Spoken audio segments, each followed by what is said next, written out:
Juste peut-être quelques éléments de contexte. On essaie de suivre un petit peu et d'avoir quelques éléments d'histoire, on va dire, pour pouvoir mettre ensuite cette petite interview sur notre page Facebook pour partager, pour avoir un suivi de ce qui s'est passé durant cette journée.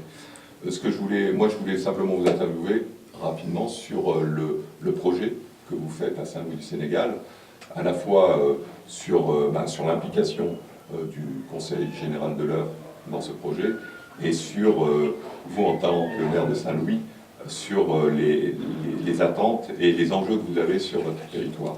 Je vais peut-être commencer par M. Destan en lui demandant simplement pourquoi le Conseil général de l'Eure s'est impliqué dans un projet de ce type. Pour deux raisons. La première, c'est que dans nos compétences, nous avons une compétence de coopération décentralisée. On a, depuis de nombreuses années, des actions de coopération avec le sud de Madagascar. Et pourquoi Saint-Louis? Parce que Saint-Louis, c'est né d'une rencontre.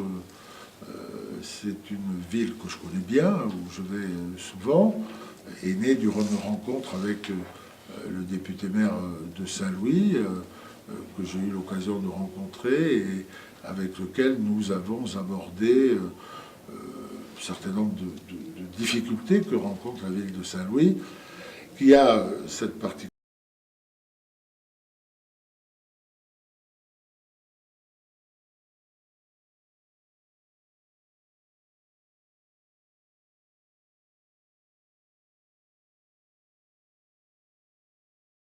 Une ville, à la fois en termes d'inondation, à la fois en termes de réchauffement climatique, à la fois en termes d'eau potable, d'assainissement, de maîtrise de l'énergie. Et donc, on avait là, au-delà en plus de la qualité architecturale et de l'histoire que porte cette ville, on avait là un champ de coopération particulièrement opportun pour développer ces actions de coopération. Et en plus de cela, je pense que la rencontre avec M. le Président a été pour nous une possibilité de poser avec un interlocuteur qui percevait l'acuité et l'urgence du problème que nous vivons. Il s'agit généralement pour la ville de Saint-Louis, mais particulièrement pour une partie de la ville de Saint-Louis, le quartier des pêcheurs de Guet-Ndar. Sur 18 hectares, nous avons 40 à 50 000 personnes. C'est dans une surconcentration humaine que l'on ne connaît pas ailleurs en Afrique. Et je pense que depuis déjà très longtemps, cet espace de vie est complètement dépourvu d'assainissement. Vous pouvez donc comprendre le péril qu'il y a en plus des problèmes qu'il vient de soulever sur le changement climatique.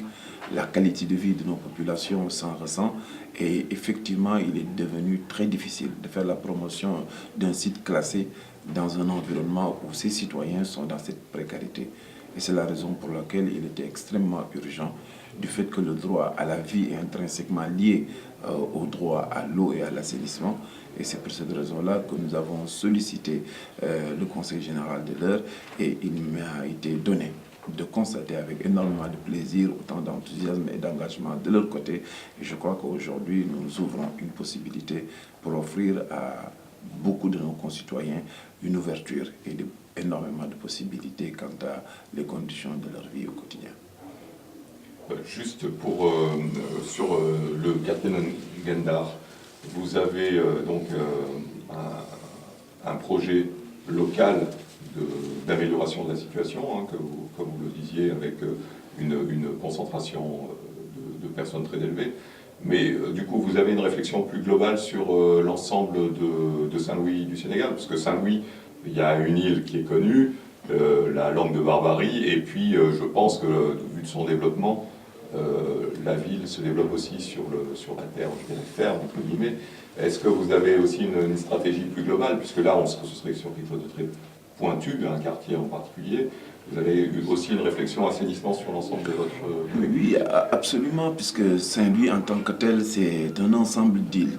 Donc, entouré d'eau, 4800 hectares, et il était extrêmement urgent d'intervenir pour aider les 250 000 personnes qui vivent à Saint-Louis de pouvoir accéder à un assainissement de qualité.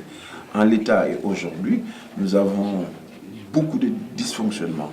Et nous avons un réseau qui est quasi vétuste sur l'île et pratiquement rien sinon que quelques embryons dans un ensemble plus ou moins décousu.